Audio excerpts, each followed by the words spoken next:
number 12 of our course Sociolinguistics. Today we are going to continue our study in chapter number 9, where we talk about language and the construction of a group identities. We will discuss topics like identity and representation, in-groups and outer-groups, linguistic variation and the construction of identity, where we consider also stylistic variation and language choice. Then we move to our study of power and linguistic imperialism. This will bring us to the end of chapter 9, where we move to the second chapter, the standard English debate, where we are going to consider only the first point, which is what is standard English. So as a start, today we talk about language and the construction of a group identity. We start with a definition of the word representation. We have already talked about this in previous lectures, where we have defined what the word representation. This is another similar definition. Representation is how the speaker chooses to refer to something or to someone by categorizing them as belonging to a social group. So the way that you choose to categorize, to classify somebody or someone or something as belonging to a social group, to a particular social group, is what we call representation. So it refers to the way that we choose to classify things or to classify people or categorize them as belonging to a specific group. Identity and representation. We need to understand the relation between identity and representation, imposing labels of identity. To understand this, we have a quotation by an author called Sack in 1995. He says, if a kid is driving, he is seen as a teenager. So notice, this is a kid and he's driving a car, but people will look at him as a teenager. So what happens is that they are imposing labels of identity to this person. His problem then initially is that he is in fact going to be typed. So they type him, they classify him, they categorize him, where for one, the category teenager is a category owned by adults. So to understand this, we have a child driving a car and people will look at him as a teenager, but any teenager is controlled by an adult. So this also shows us how imposing a label of identity can be very effective to people. So according to Sack, identity and representation, we have several points. Labels of identity are imposed by people who may be in a more powerful position. So not anybody can come and start imposing those labels of identity. The person who has the right, or the person who can impose labels of identity on any other person, should be higher in status, should have a high powerful position. Number two, people who impose labels of identity may use the labels to make a kind of social judgment. So if they look at you and they say this is a child or this is a teenager, in fact they have judged you. This is a social judgment where they use this label, this is a child, this is a girl, this is an adult. By this label, they in fact are using those labels to judge you. They are giving some social judgment on the person they impose the labels on. Number three, we do not always control the category that people use to define our identity.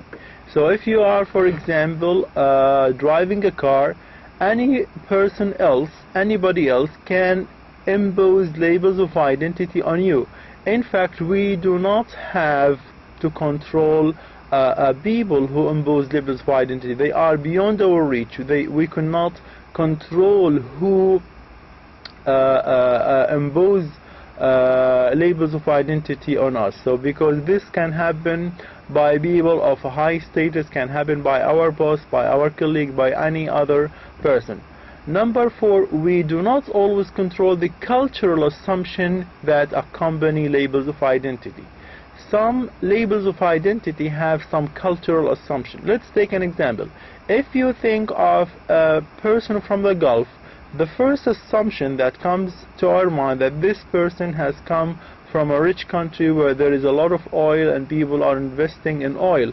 But this is a cultural assumption. This cannot always be true. So we do not always control the cultural assumption, because people have this previously in their minds and they judge us according to those cultural assumptions, and they impose labels of identity into us by their cultural assumptions. We move next to in-group and out-group, and we start with explaining what those two terms mean. Determining one's social identity. Number 1, determining one's social identity is not purely an individual matter. You cannot say, okay, I want to determine my social identity. I am an individual, I have the right to do this. But this is not always true. Determining one's social identity is not purely an individual matter, because you are living within a society, you are communicating with other people who can always give you certain judgment, whether they are social judgment, whether they can impose labels of identity on you or not. Number 2, determining one's social identity is also bound up with how others perceive us. So depending on how people think of us, they start to give us or to determine our social identity, because the way people think is different from the way that we think. So people have different way of thinking, and therefore they will judge us, or they give us certain social judgment depending on the way they think. So determining our social identity can to a large extent depend on the how others perceive us, the way they think of us. Number 4, our perception of ourselves also can be related to others. Our perception of ourselves can also be in relation to our status within a social group. So number 1, our relation with others, and number 2, our relation in relation to our status within a social group. Number D, our status within a social group can be constructed through language use. This is the point that we need to understand, that our status, our position within a social group can be constructed, can be created, can be established through what? Through our use of language. The way that we speak, the way that we use language can determine our social identity within a specific community, within a specific group or a social group. We need to understand what does the term in-group and out-group means. In-group is a social group to which the speaker belongs. We understand this if we compare it to the other term, which is out-group. The out-group comprises people who do not belong to that group. So in the in-group, we talk about a social group to which we belong. We have a sense of belonging to this group. But the outer group is quite the opposite. It comprises people who do not belong to that group. Let's have an example. If we have a gang member who may use certain expressions with each other that mark them as members of a particular gang or in-group. So if you have your own group of people, of friends, basically you are going to use specific terms, specific vocabulary that distinguishes this group from another. So it distinguishes you from a different group. So when you use certain expressions, when you use certain words, certain vocabulary with each other in that group, this will mark the member of that group, your friend, your colleague, of a particular gang or in-group. So we call it an in-group then. At the same time, the use of this expression can differentiate them from members of other groups. So any member or any person who is not related to this group is called out group. the out group in that situation. So again, at the same time, the use of these expressions can differentiate them from members of other groups. So I need to repeat this again. In group and outer group, if you belong to one group where all the members share certain features or certain characteristics, they use specific language, they use specific words, they are related to the in group. Any other person who does not belong to this group is called out group. Linguistic variation and the construction of identity. In this section, in fact, we discuss how people can shift between different styles of speaking. So sometimes we do not use one style of speaking, we change our style of speech. This contributes to the construction of a particular social identity. So when you change the way you talk with each other, with other people, this will also contribute to your social identity. How people are going to perceive you as a speaker, how they are going to perceive you as an individual. Again, this takes us back to the very important point that social group has to do with the way that we use language.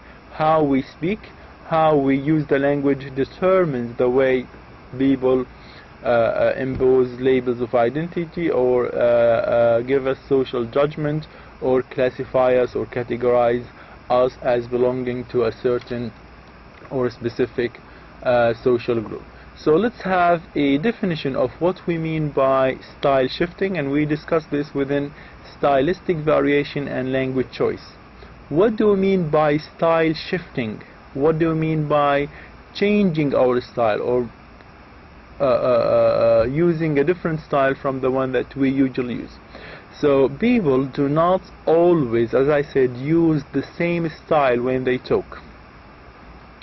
In fact, they can shift their speech style, and this can involve using different words and different pronunciation and probably different grammar, different structure of sentences.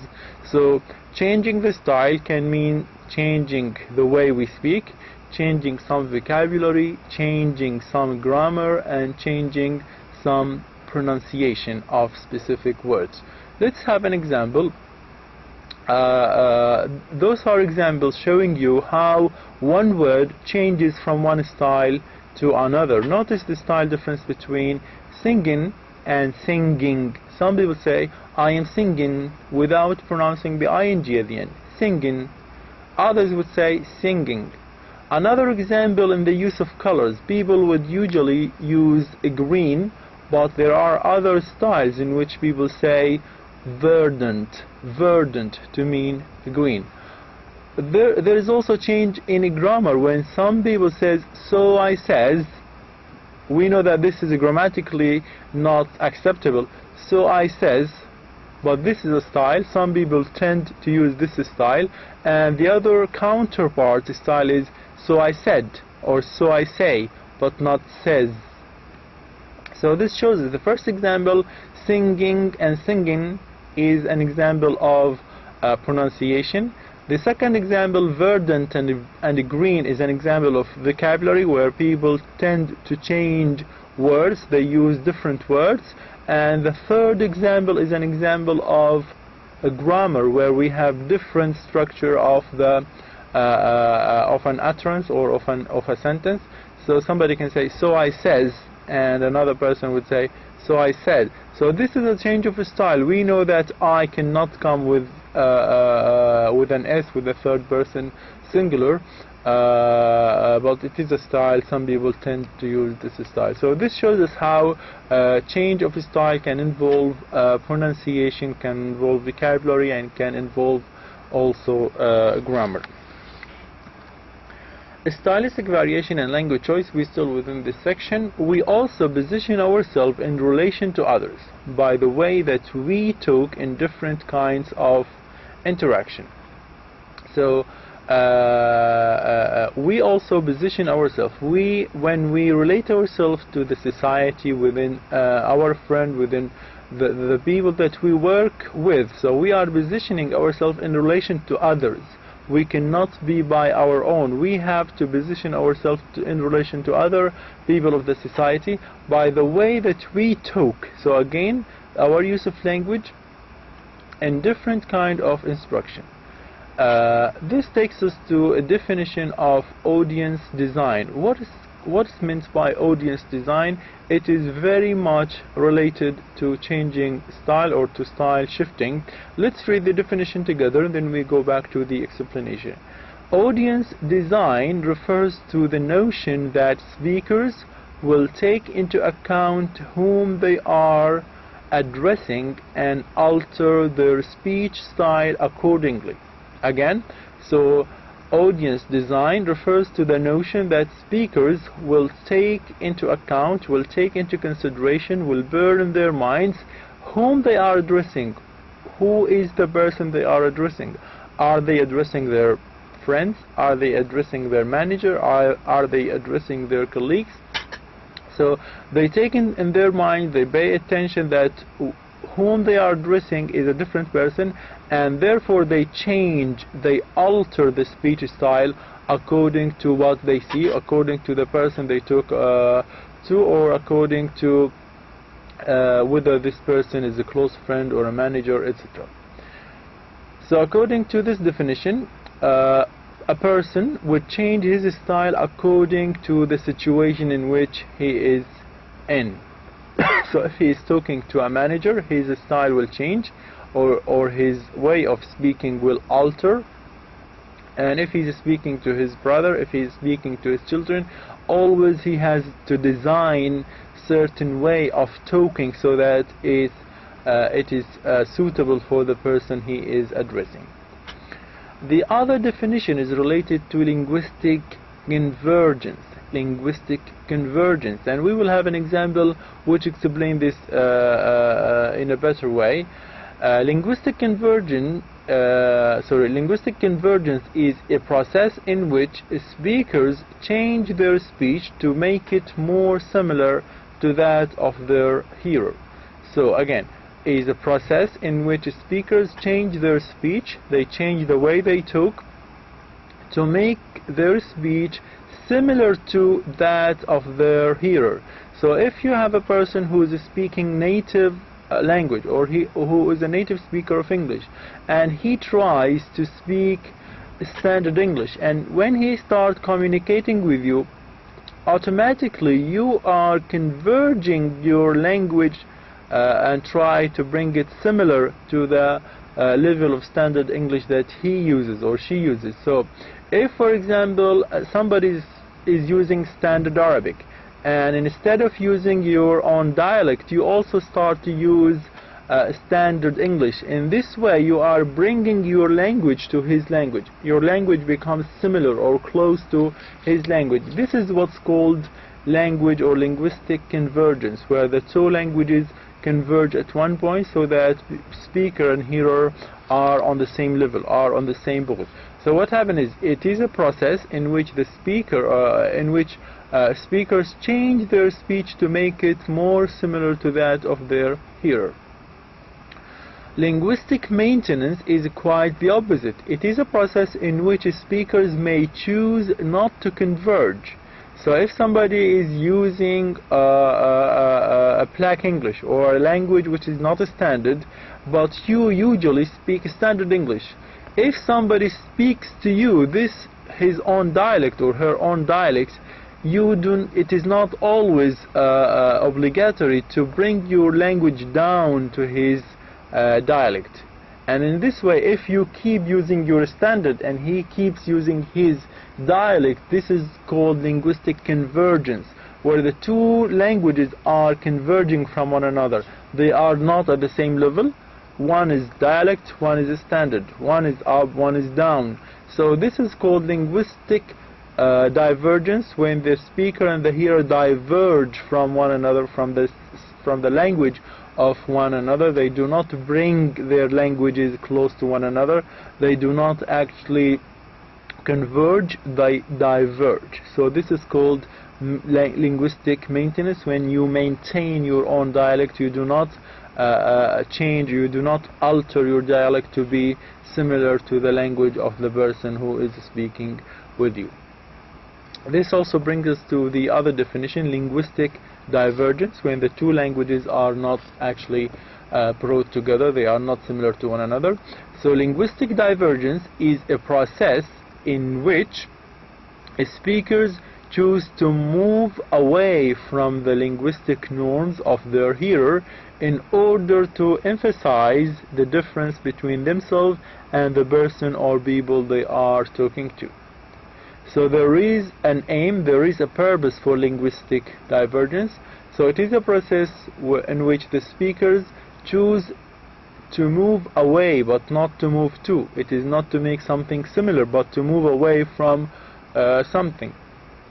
So to move away from the linguistic norms of their hearer in order to emphasize the difference between themselves and the process of people they are talking to. Let us have a very clear example. If somebody who is teaching Arabic and he always uses a classical Arabic, even at home, even in the street, and if he meets somebody whose language is not actually classical Arabic, it is just typical Arabic, everyday Arabic, a dialectical Arabic that is not similar to the type of language or dialect he is using.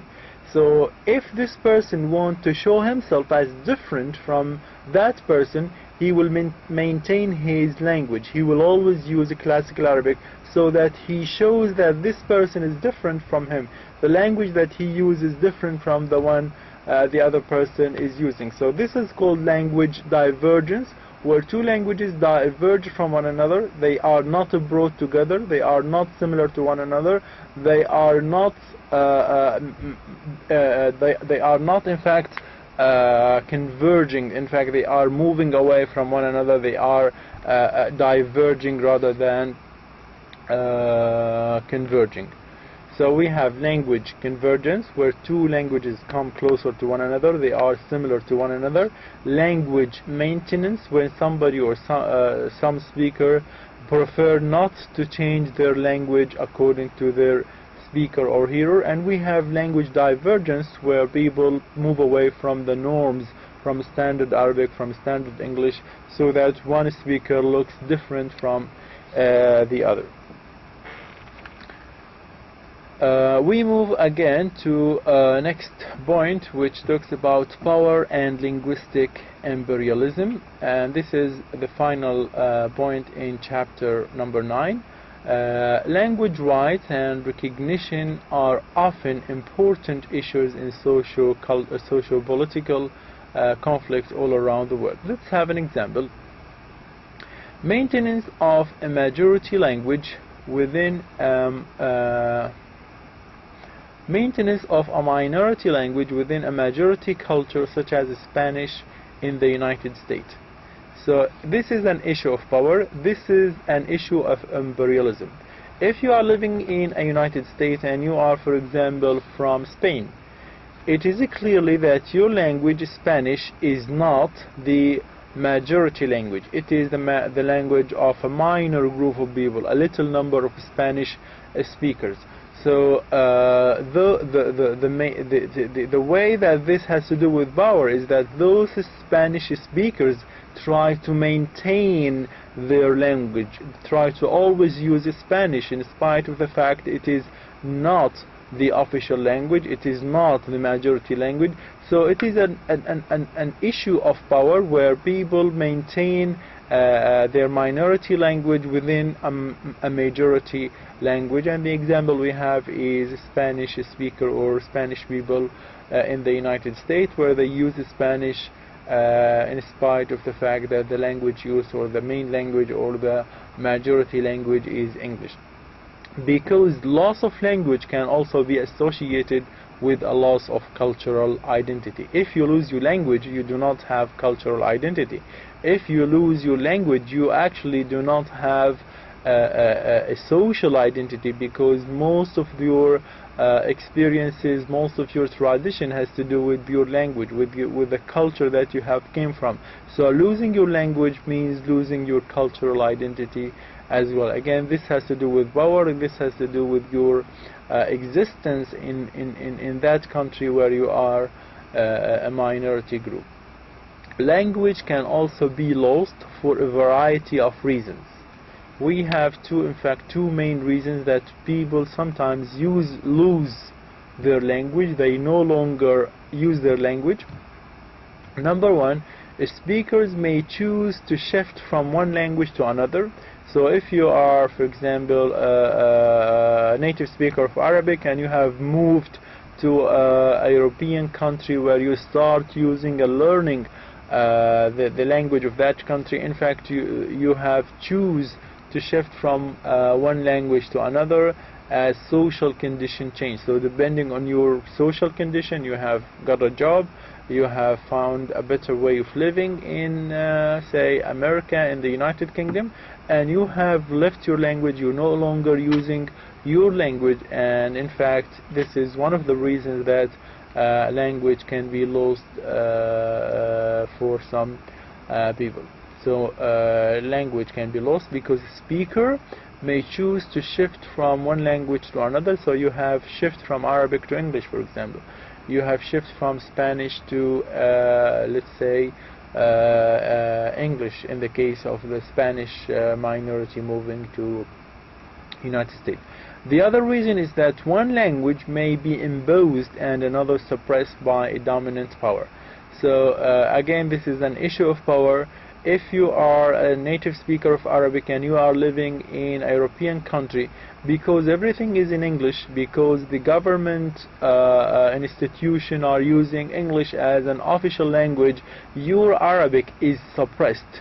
One language, which is in our example is Arabic, is suppressed because you are not using it. It is not useful for you in that place because everybody is only accepting English.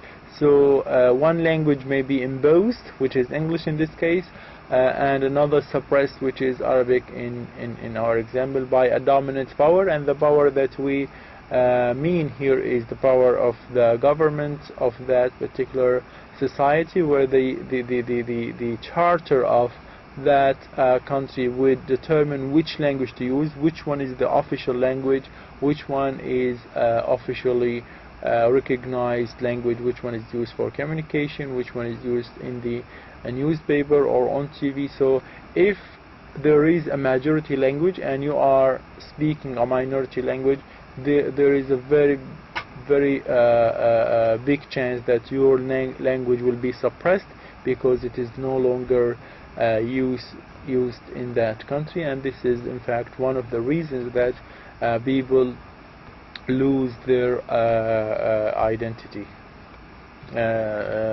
lose their variety. We move to the second point in our study, which is the beginning of chapter 2.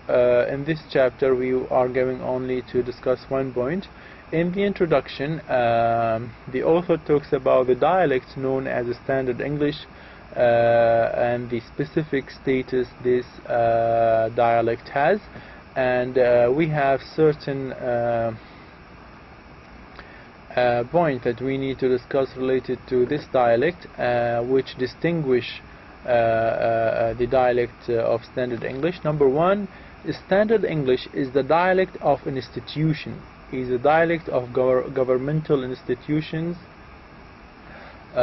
such as government and law. So all those governmental institutions, universities, law and government buildings are all using language as the formal language, are using English as the formal language. So Standard English is the dialect of an institution. It is the language supported by the government. It is the language acknowledged by the government. It is recognized by the government. The government does not accept any other variety but Standard English. Standard English has this status.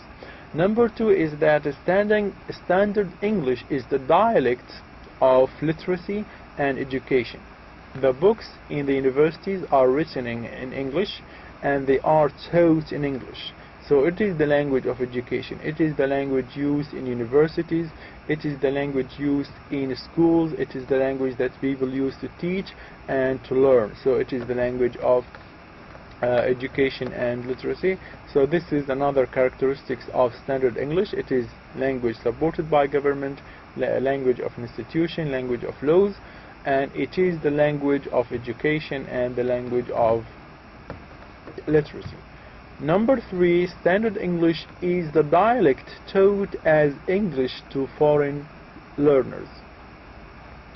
So anybody who wants to learn English, he is not going to study Black English or non-standard English. In fact, what we study as English language in most of the courses all over the Arab world, for example, is standard English.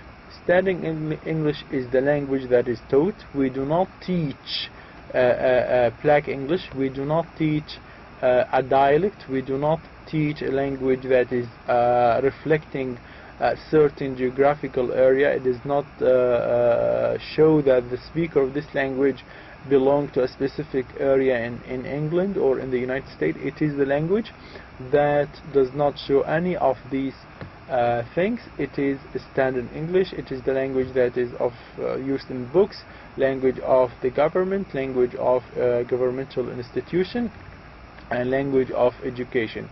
So when a foreigner or any person who wants to learn English, he is going to study standard English, but not any other type of English.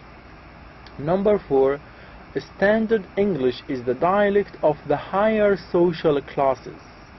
It is therefore the prestige form of English. So this also gives standard English another feature. It is the language used by high social class people. It is the high class people, the language that is used by highly educated or people who are coming from a high social class, and therefore the norms, the structure of standard English are considered prestigious norms that are considered of a high class or coming from a high class on the social scale.